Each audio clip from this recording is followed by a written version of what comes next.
Welcome to History Nuts. I'm Russ Carson Jr., the founder of Family Tree Nuts. At Family Tree Nuts, we build family trees for people, and we produce videos at historic locations and videos that help to honor your ancestors. I'm Jameson Cable, founder of the Kentucky History Podcast, where we talk about anything Kentucky history, events, people. If it has to do with Kentucky, we're going to discuss it. And we've teamed up together to bring you History Nuts. History Nuts is a live show where we talk about, you guessed it, history. Right. History seems to be less and less to people today, but we are trying to do everything we can to keep it alive. Absolutely. History is a passion of ours for sure, but it connects to you. Russ, tell us about the best part of the show. You can join in. You can comment and ask questions live. We've got a great topic today, and we know you're going to enjoy this episode of History Nuts.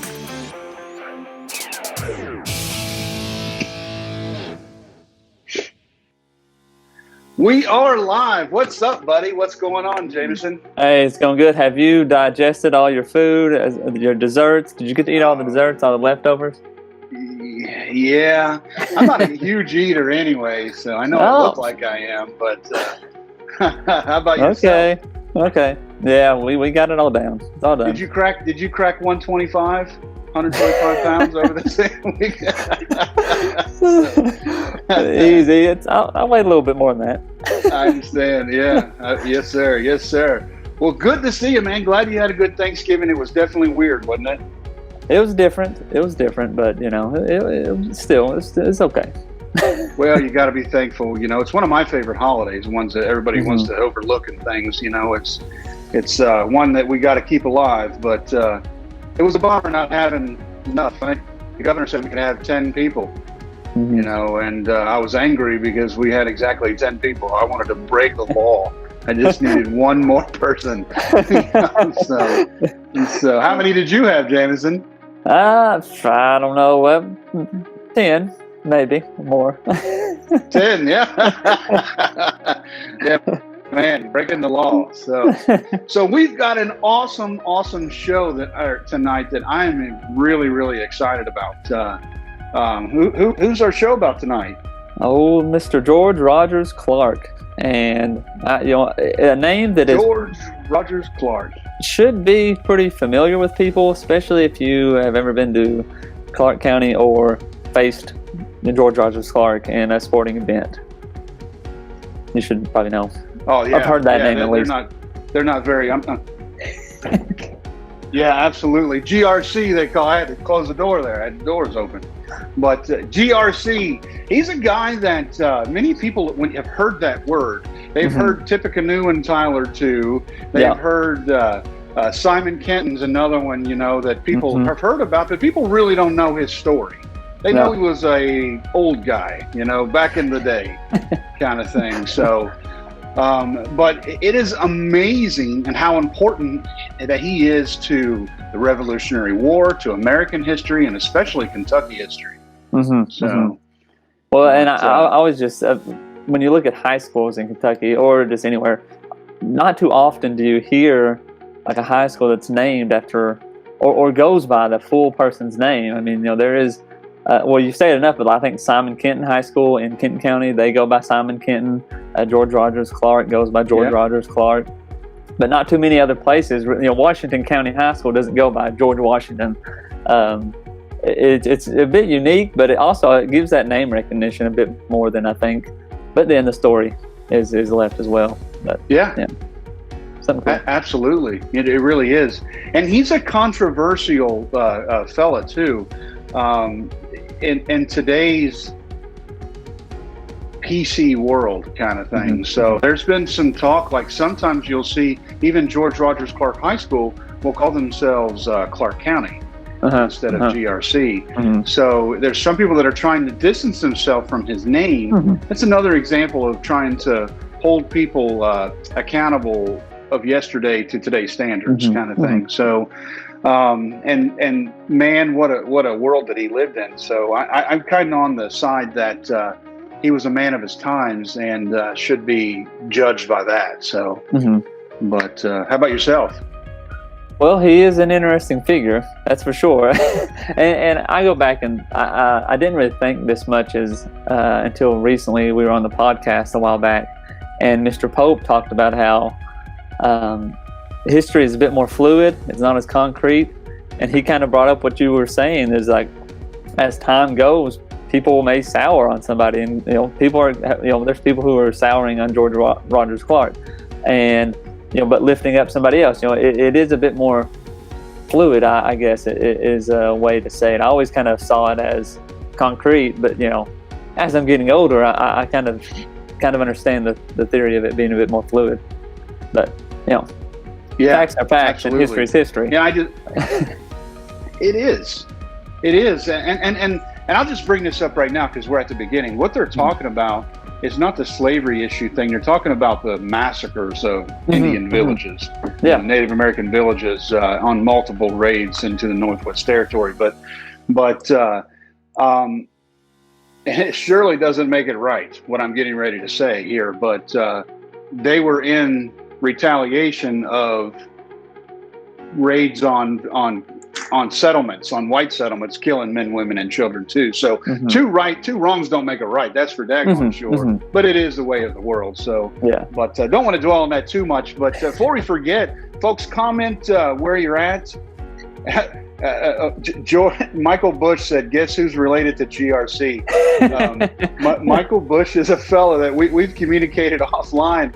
He's related to everybody. I mean, anybody cool is his great-great-grandfather. Sounds like Michael's pretty cool then. He's got quite a pedigree, that's for sure. So, but I told him my family tree is a dumpster of white trash, but that's not true. But Paul and Teresa Long said, "Hey guys, from the Shenandoah Valley in Virginia, beautiful, beautiful place, really, really close by where GRC is from." Where did you grow up? Oh, Virginia. And was it Albemarle County? Am I saying that right? Albemarle County. Yep. Monticello. Well, he was born, outside of Charlottesville there, where of course Thomas Jefferson was from, and at that time was big time frontier. I mean, that was the backwoods out there at that time. So, like 1750. He said GRC's his. Oh, go ahead. Michael said that GRC is his sixth cousin, 7 times removed. Well, no kidding. Me too, bud. His sixth I can explain that to you. He shares a 5th great grandfather. Okay. But the 7 time removes it might be GRC's 5th great grandfather. But anyway, he's born in Albemarle County, Charlottesville, but they moved during the French and Indian War because they're out on the frontier. Yeah. And they moved a little further east. Yeah. And he, of course, went to school. It was homeschooled. His grandfather taught him the trade of surveying. So he was a trained surveyor. So as a young man, he's 18, 19 years old. He takes his first trip surveying into Western Virginia, out into the bush there. So Brianna Carboni says, "Hey, too cool. She's actually a cousin of mine." That's another story we'll do. I'm going to bring that up real quick. We have this big group chat going with a whole bunch of second and third cousins that we've all found each other via DNA. Oh, cool. We're all like DNA. Yeah. And then a couple of people are adoptees, and, we found each other, but that's another thing. So, hey, what's up, cousin? And Carla says, hello from Logan, Ohio. Wow. So he starts out in his first surveying trip there into Virginia, but in 1772, he takes his first trip where? Do you know where he came? In 1772? Is that what you said? Kentucky? 1772. He took a big, yes. Yeah. That may not mean nothing to a lot of people, but the Boonesboro settlement was in 1775. In 1774 is the Harrodsburg, Fort Harrod, and 1775 is Fort Logan. So before settlement. Now, real quickly, shouldn't have been here. It's illegal. I want to back up a little bit. George Rogers Clark. His mother was Anne Rogers. I didn't know this until I was looking this up, but his mother's Anne Rogers, and I always kind of wondered why they call him George Rogers Clark, but obviously Rogers is his mother's maiden name, and that's how it got in there. So anyway, that was a side note. I didn't really know that until I was reading it. I was like, oh, well, that's it. Where he got where Rogers comes from. So, but go ahead. What was your question? Yeah, definitely a real common thing back then. How they did that. And before I forget, I think that 6 of their children, 5 of George Rogers Clark's brothers fought in the Revolutionary War. He had another brother that did not fight in the Revolutionary War. Do you know who that is? I do not know. William Clark of the Lewis and Clark expedition. So Whoa. I guess he made up for it. He was too young, so yeah. of thing. So it's quite a family, quite a pedigree. Yeah. He has a brother that was a general, that was a second in command to General Benjamin Logan, or Benjamin Lincoln. Mm-hmm. That there you go. Lincoln County's named after there. But one heck of a pedigree kind of thing. So he's in Kentucky in 1772, an exploring expedition, doing some surveying and things, which they weren't supposed to be, but he was here. And in 1774, he was getting ready to take a trip down from Pittsburgh all the way down to the Ohio country. Mm-hmm. But something happened in 1774, and he was called up to serve. Do you remember that part? He is a this war. This is completely non-scripted, folks. Lord Dunmore's war there. We do not prepare for this kind of thing. So Jameson is expected to know the answer to every single thing about George Rogers Clark. He's throwing darts at the dartboard, hoping that he hits something. Yeah, man. Yeah. So Lord Dunmore. Teresa says. Yep, in 1774, against the Shawnee there about Point Pleasant. I personally had 3 of my great-grandfathers that were there at that battle. But so then he, of course, goes into Kentucky. In 1775, they make the settlements, at Boonesboro and Fort Herod and Fort Logan. And he is a part of a 2-man delegation to go to the Virginia legislature to try to get Virginia to annex into Kentucky. So they knew he was a leader at that time. He was a young man. I think he was born in 52? 1730. No, 1752. Yeah, 1752. Yeah. So he at that time he's only 23 years old. He's early 20s. Yeah. So makes you feel like you haven't accomplished much, right? I know. I'm not surveying no land or fought in any wars, so he's definitely ahead of me. Right. Right. Teresa says that her ancestor William Coombs fought under General Clark at Fort Herod. William was sergeant of the Continental Line under Clark. I've read George Rogers Clark's diary. Holy smokes, that's awesome. Yeah. Rowena says hello from Goff's Corner, Kentucky. So good place. Been there a few times. But so he's part of the delegation. To annex Kentucky, and they do actually create Kentucky County. Yes. Out of Fincastle, as they originally was called. And that was a big thing, though. He went over there and kind of pushed for that, and which there's a whole lot of stuff going on there. You have the Transylvania Company, all those kind of things, kind of all being pushed around. Kentucky was close to being its own colony, but it didn't happen. Close. Right, absolutely. And right about that time, though, due to the obviously the Revolutionary War was going on, the British were encouraging the Native Americans to attack the settlements on the frontier in Kentucky. They were here illegally. It was not allowed to be there. These are all of our ancestors, so I'm definitely going to defend them. But they're not supposed to be here, and so basically, Kentucky pleads to the Virginia legislature, "Hey, we need some help here. We need a militia to protect us." Yeah. But we're right in the middle of the Revolutionary War. Yeah, the Revolutionary War starting up. Yeah. So there's a bit of a tough time, and I would think that Virginia. So they make George Rogers Clark Go ahead. I'm listening. Made him a lieutenant? Made him a lieutenant. A major. Major. I get confused with all those Yeah. Army rankings, you know. Lieutenant, then captain, then major, then colonel. And we'll get to this one. What is it? Beauregard? Is that, what's that?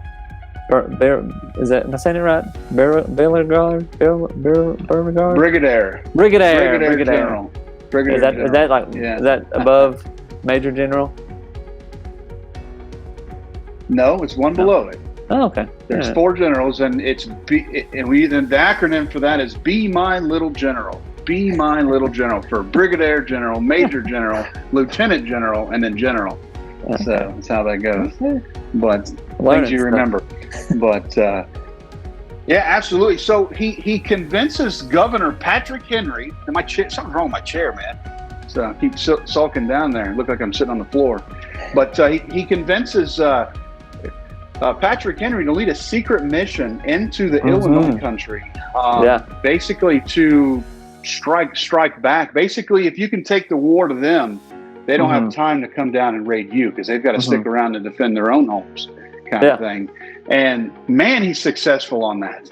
Yeah. Now, I'll ask you this because I know I'm not good at pronouncing this. The word here, is it Kasikaskia? Did I mispronounce that completely? The fort? Yeah. The fort? Yeah. I have no idea. No idea. Okay. Those Illinois words, those Shawnee, pronunciations there. Yeah. So he takes 3 British forts, including Vincennes, which was the big one. General Hamilton sneaks back in and takes it back, Vincennes back, but General George Rogers Clark leads a small force through the winter, a surprise attack, and takes Vincennes back again. Yeah. This time, he captures General Hamilton and takes him where? Fort Logan. Brings him right down That's through right. Kentucky, right to Fort Logan. Yeah. See how these stories are all intertwined, kind of thing. We got all connected. So I thought that was pretty neat. Yeah. What's interesting enough, we did a video there together. Yeah. Hamilton wrote about Logan, and his wife treated him well at the fort. I don't think he was too complimentary of the actual fort, but he was treated fairly while he was there. So sure. Yeah. Well, yeah, I guess you better treat him right, because if we'd lost, oh yeah, kind of thing, he'd have been your boss again. So, but just think quite a different time, wasn't it? Fort Logan and those frontiersmen who were in that fort, and all of a sudden this big ranking British general comes in as prisoner, and kind of a mix of culture there for sure. So yeah. Oh yeah, because those people that were there had lived in the backcountry for many years. For a while. I guess we would call them today hillbillies, I guess is the best way to describe it in today's world. They're a pretty rough bunch. Yeah. There you go. So and so all's well 1779, but in 1780 the attacks start back up again, back into Kentucky. Now these are years that are, I want to bring this up because these are years in history, especially in Kentucky history, that are just just bled over kind of thing. So 1775 we're settling here, and then Blue Licks was what, 1783, 1782, kind of thing. So I mean that's a lot of time. Now we look back at it and say that's 7 years, that's a blink of time. But that's 7 summers, 7 falls, 7 winters. I mean, that's a lot of time where there's tremendous attacks, on Kentucky. I think the last one was in 1792. So of course, GRC leads a force of men back up into the Ohio country this time, on the Miami River Valley, and basically wipes out villages. Yeah, and that's kind of what you were saying at the beginning. It kind of gets a little bit more. I guess people have their issues, but I think it was what was the town here? I'm looking at my not Blue Licks, but it was outside of Springfield. It was a large village outside of Springfield, and the Native Americans had word that he was coming, so they abandoned the village, and then he came in and, instead of just leaving, he wiped out the crops, their winter corn. Just burnt the village completely to rubble. And pretty much the natives either had to go somewhere else, or if they stayed there, they would have died. So I don't really know exactly what happened as far as the natives, what they did. But I guess that's people sometimes forget the times of war. Yeah, absolutely, and that's the main thing that George Rogers Clark is vilified for. Is that kind of actions right there. But this is the same dab-burn thing that General William Tecumseh Sherman did to Georgia, kind of thing. Going out and he didn't kill women and children, kind of thing, but wiped out their crops, destroyed their villages, basically put people in complete dire straits and disarray. Yeah. So, but the only people that hate him are people in the Deep South. So. I'm not in the Deep South, I guess. Right. You don't hate him. I understand. I grew up one county away from where he's from. I better not advertise that too much. He's kind of a hero back home. So there's a joke out there that he's undefeated out of conference, is what they say. He's undefeated in the SEC, is what the kind of thing. So that's horrible. Oh, he's the only Ohioan undefeated in the SEC. That's for sure. Did that not land? Did that not land? Right. Did my Buckeye jab not land? Yeah, that's all right. I got dual citizenship, man. I told you that. So, but I'm as big a UK fan as I am of those Buckeyes. Yeah. But Washington actually assigned Clark to attack Fort Detroit, and the invasion never did happen.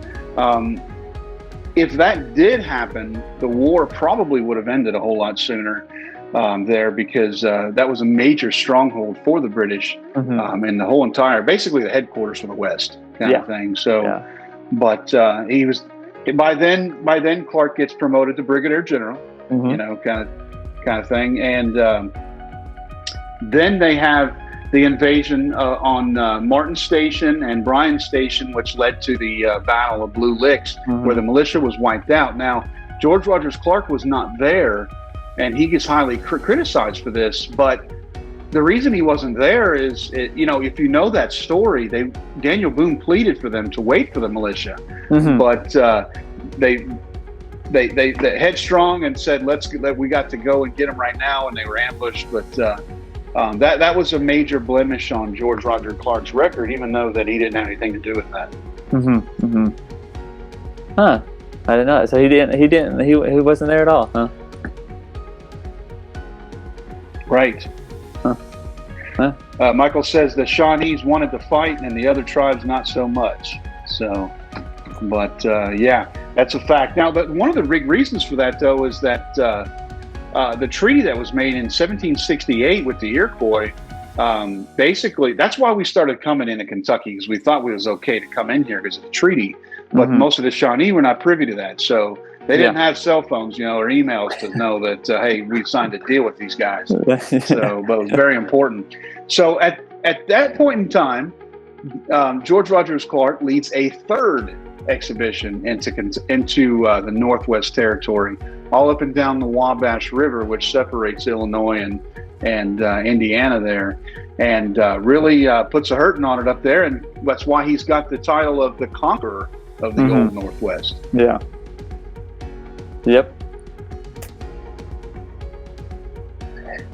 Now we sound like Beavis and Butthead. Yeah.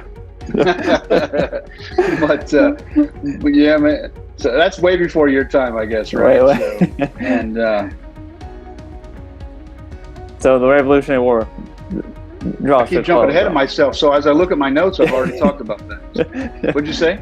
So the Revolutionary War, though, it draws to a close, and Clark is. Well, it does, but see that this attack is after all of that. So this is the last major, even the Battle of Blue Licks. Well, after the surrender of Cornwallis. So he was in August. I think Cornwallis surrendered in June or July of 1782. So Now, when he's on these missions, there's more. There's constantly more raids, and George Rogers Clark is constantly leading the militia up into the Northwest Territory against the Native Americans. But he got an accusation on one of his last missions up there. Some men accused him of being a little bit derelict of duty, I think, is what you know what they said he was? What's that? Say he was drunk on the job, basically. He was constantly drunk. I thought you were going to give a different term besides just drunk. I thought they had some name there, the sloshing pig or something like that. Oh yeah, yeah. Right. So like so many of our stories, it comes back to alcohol again. But in the later parts of George Rogers Clark, in the later part of his life, he was said to be, well, let's just say he loved his libation. So yeah. But and there could be lots of reasons for that. We want to really analyze the man. Yeah, analyze his psyche. I mean, if he'd been in battle since 20, I mean, Yep. That's understandable. Imagine the horrors. Yeah. So yeah. he gets relieved of his command. He requests an official inquiry, but that gets declined. And due to shame, he leaves Kentucky forever. Well, not forever, but in his mind it was forever. And settles in southern Indiana near Clarksville, and he lives rich and happily ever after, doesn't he? Well, see, I'm glad you brought up money, because I think so. Whenever he ended his service, Virginia owed him like $20,000 for all the stuff he'd done and all that. But of course, they didn't have the money to give him, so they gave him 18,000 acres of land. And you think, well, that sounds good, but he ended up having to pay off the soldiers and all this other stuff that he was in debt for. Then he pretty much ended up not having much money after all that was said and done.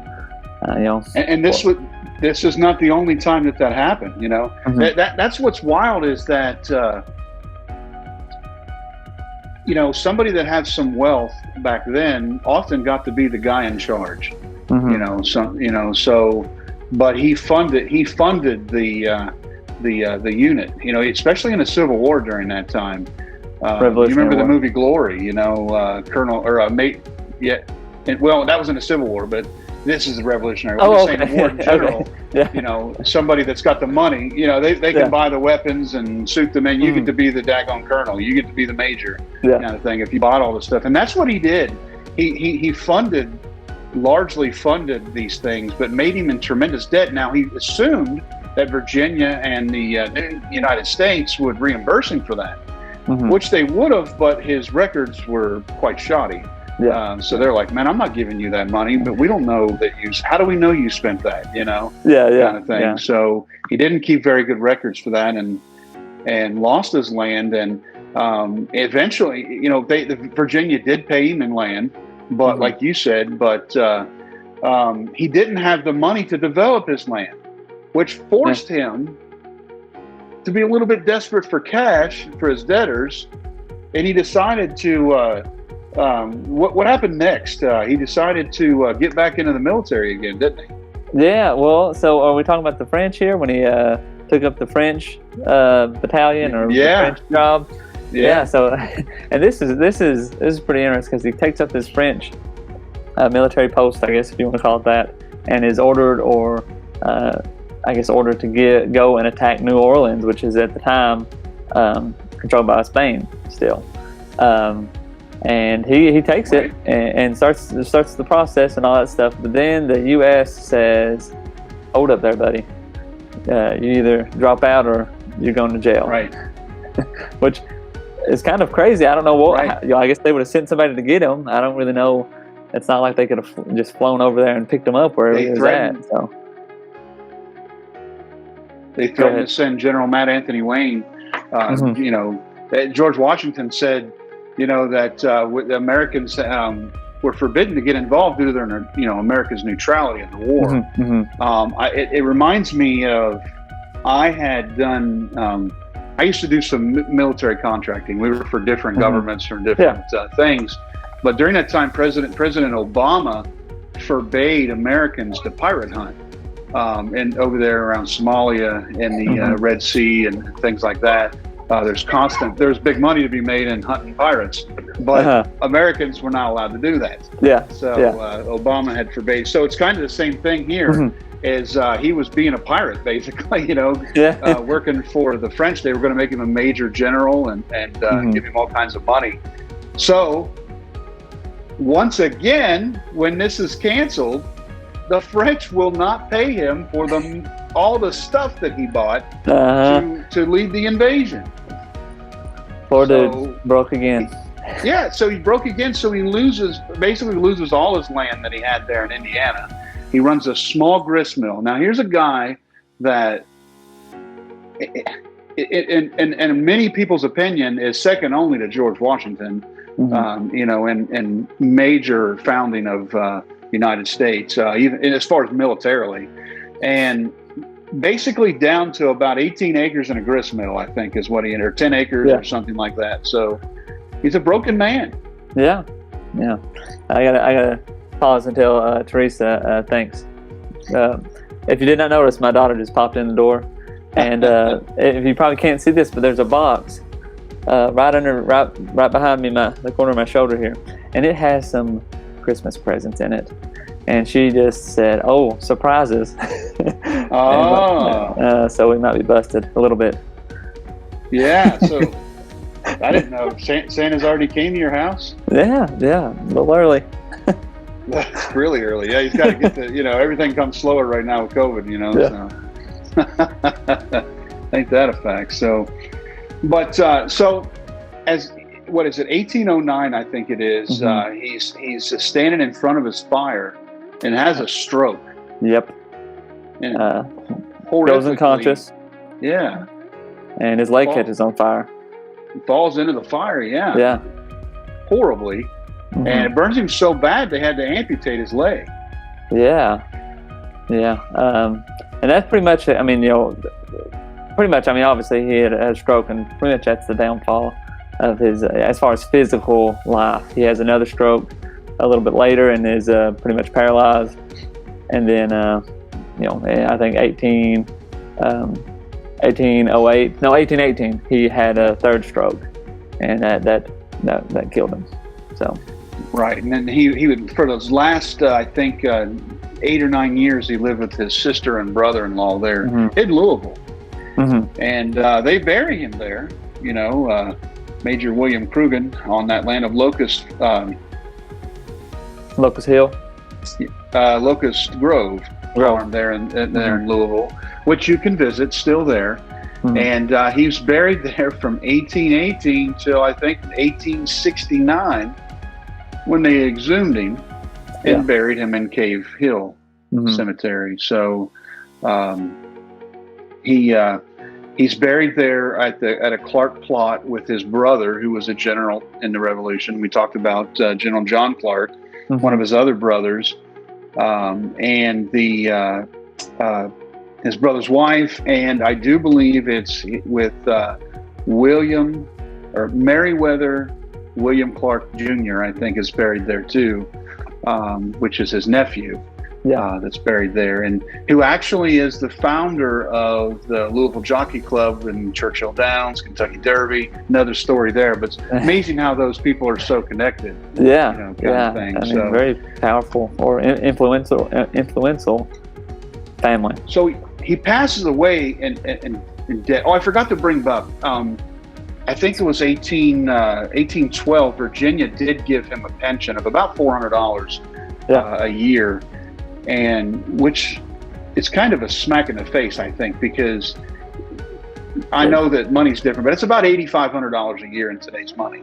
So he didn't get a very big pension, kind of thing. So, but for all that he had done for America. So, and after he died, a couple years after he died, Virginia agreed to pay his debts. Did you know that? I did not know that. And they gave about $30,000 initially to settle some of his accounts. And as they got dug deeper inside of it, of all of the places that he owed for his military expeditions, it just kept finding more and more debt. And the last payment that was paid to his estate to pay off debts from the Revolutionary War time period was in 1912. Wow. So, whoa. yeah, Virginia made the last payment to pay off the debts. Wow. It'd be like, your fifth, sixth grade grandfather loaned some money to him or something, and you inherited the estate. So, but that's amazing, that it took that long to pay that off. That would be kind of crazy to get a note saying, "Hey, this is to reimburse your family for George Rogers Clark." That'd be interesting. Your fifth grade grandfather loaned him $100, and now here is $150,000, kind of thing. So, wouldn't that be nice?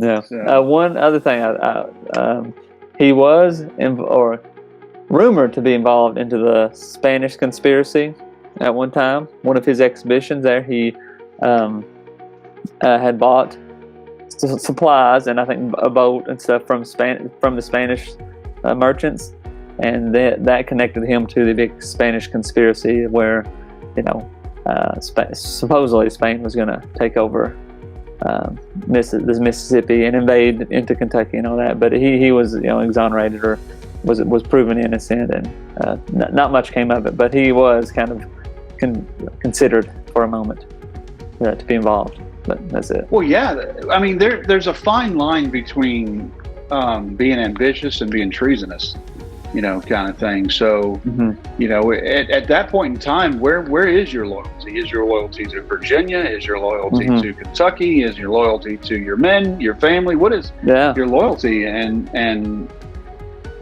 if they're a high payer, kind of thing, it's, history's full of that. Guys going to the side that has the biggest checkbook. Yep.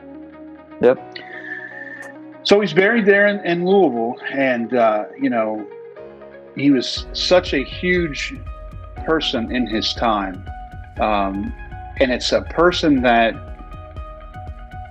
accomplished so much, but so few people know who he is. I would love to do a poll, down at the mall, and ask, hey, have you heard of George Rogers Clark? Everybody would say, you mean the high school. Right. Yeah. Well, around here, you're right. But if say you go to like Cincinnati or something like that. Oh yeah, those places. Who in the world is that? But and that's kind of sad, and that's where you and I are coming into play here to keep these people and their stories alive. Yeah. Well, and many of them, like Benjamin Logan. I mean, he fought under George Rogers Clark. I want to say too, Isaac Shelby, Kentucky's first governor. I'm pretty sure he was involved with them.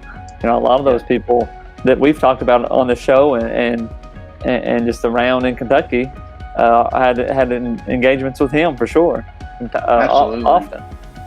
So we're majors and colonels and such underneath George Rogers Clark, a much younger man at the time. So often double, half the age of his close subordinates.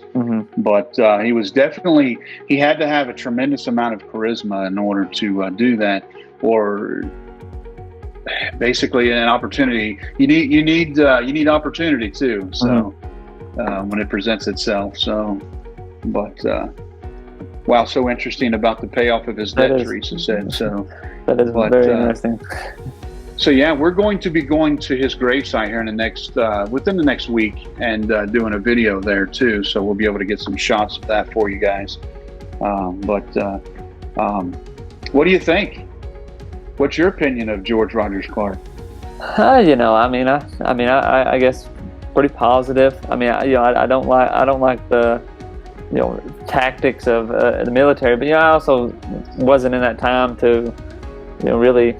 It's hard to accuse or to be upset about them trying to survive and win the war, even though it may have been a cruel thing to do.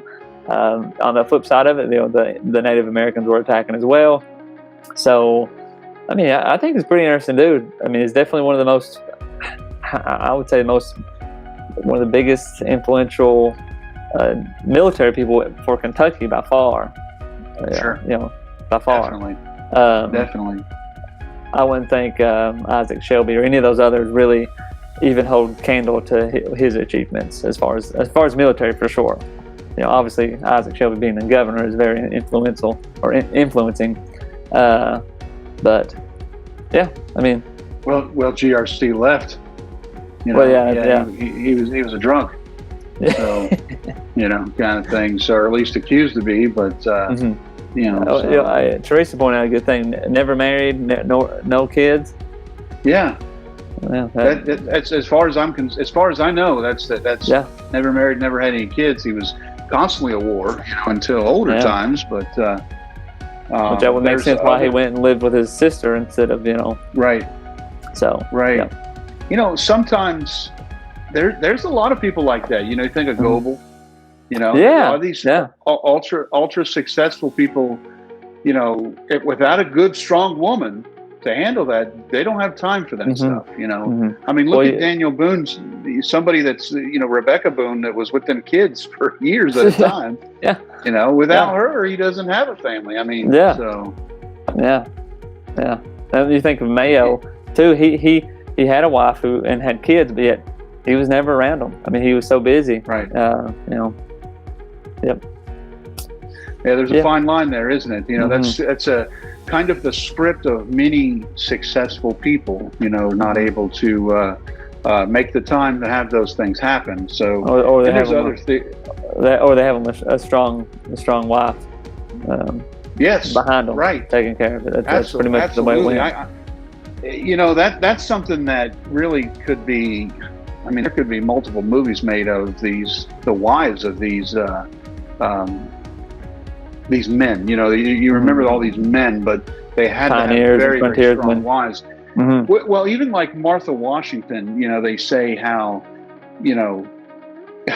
well, trying to keep it straight here, but she would reward him, for his successes and things. And they say the rewards of Martha are what drove him to be so ambitious and successful, kind of thing. So I've tried to tell my wife that kind of stuff, but that doesn't work. So, but you got to have special rewards. I don't know if she's watching right now or not, but but I don't know, bake a pie or something like that. You got to have little danglies there to make you be successful. So, but she said, go ahead.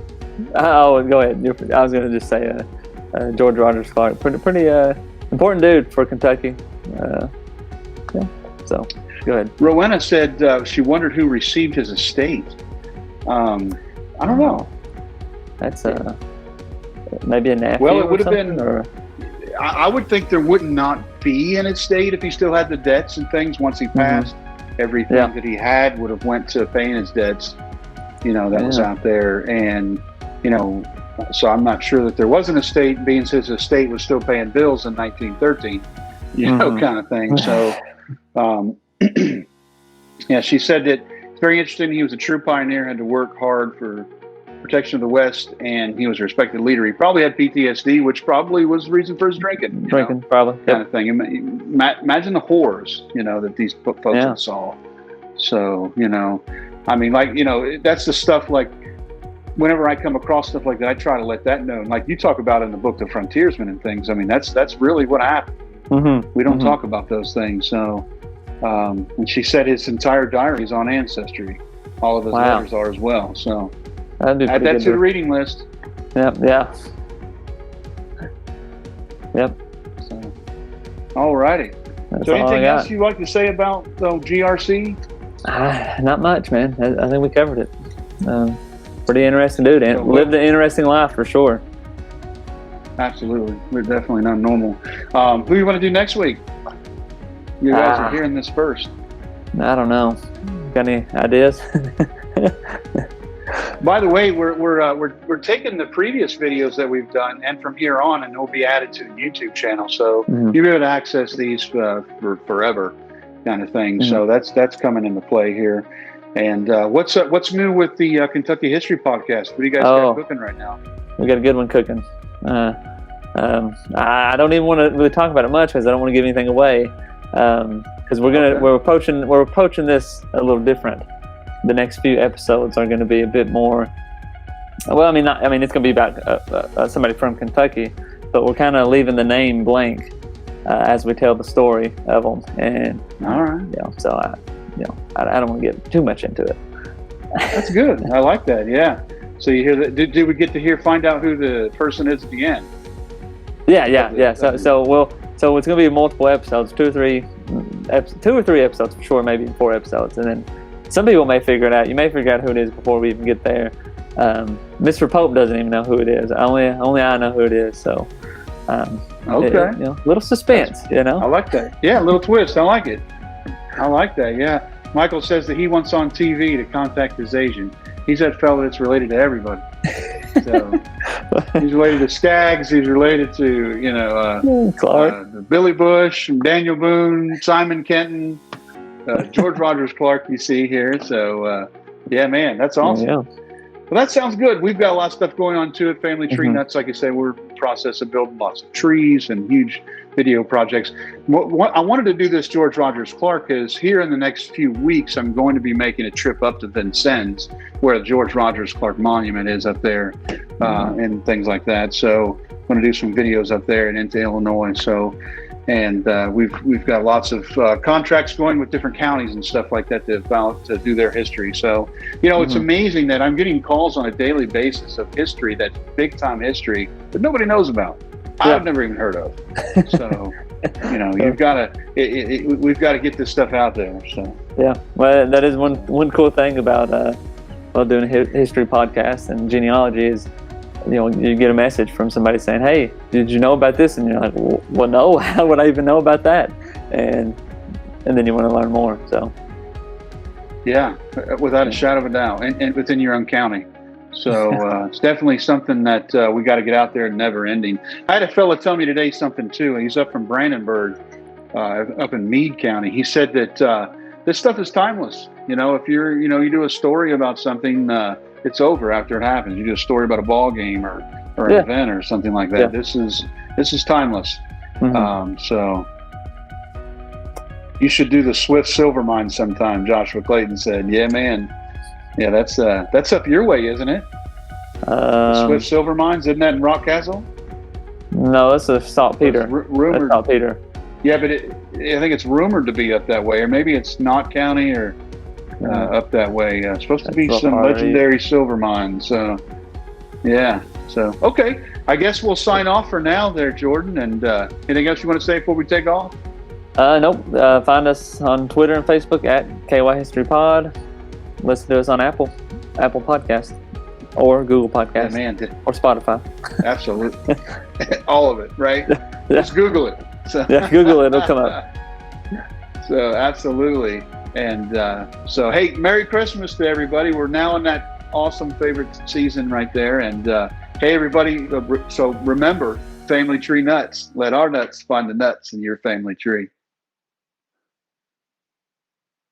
Welcome to Family Tree Nuts. This video is to tell you who we are and what we do. I'm Russ Carson Jr., the genealogist and the founder of Family Tree Nuts. And for years, I kept hearing people say, "I'd love to know about my ancestors, but I don't know how, I don't have the time, and I don't want to pay for those expensive membership fees." So in 2017, I founded Family Tree Nuts. Family Tree Nuts is a full-service history and genealogy service with nuts, some people would call them teammates, all over the country. First and foremost, our primary mission is to build family trees for clients. We do the research and build simple or detailed family trees and provide our clients with professionally written reports that are keepsakes forever. We have many different levels of our service plans to meet most needs or budgets. Our plans are listed on our website, and we can provide you with many different examples and testimonials. We also produce historic videos, and we make 3 different types of these videos. First, we make videos about historical people or places. Many of these are produced for historical and tourism organizations. Second, ancestor stories, which are with a client at a relevant location of an ancestor sharing their story. And third, life interviews, with elder family members documenting their lives. We make many of these videos on Facebook Live, so be on the lookout for those as well. Thanks for checking us out, and make sure you follow us on Facebook, Instagram, Twitter, and subscribe to our YouTube channel. Let us know how we can help you with your history and genealogy needs. You can contact us at info@familytreenuts.org. And remember, Family Tree Nuts, let our nuts find the nuts in your family tree.